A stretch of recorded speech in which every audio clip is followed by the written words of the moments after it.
喺日常生活中，我哋有唔同嘅日常用品嘅一次性容器、包裝等等，例如呢個洗頭水樽啦，用完之後咧拆翻出嚟，沖洗乾淨個樽身。而呢個泵泵咧，通常仲有好多洗頭水喺度嘅，然後用水喉水沖洗佢，然後用水泵翻出嚟，然後就會乾淨晒噶啦，可以拎翻去屬於膠類回收。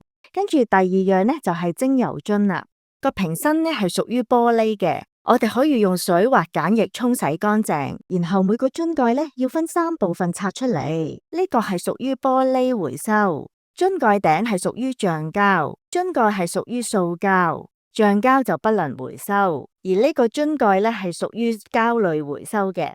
第3樣咧就係牙膏啦，而呢個我哋咧需要用剪刀剪開佢嚟洗乾淨，因為裏面仲有好多牙膏喺度嘅，全部洗乾淨佢，咁樣就可以當膠類回收啦。如果係銀面咧，就有機會需要當為鋁箔膠回收。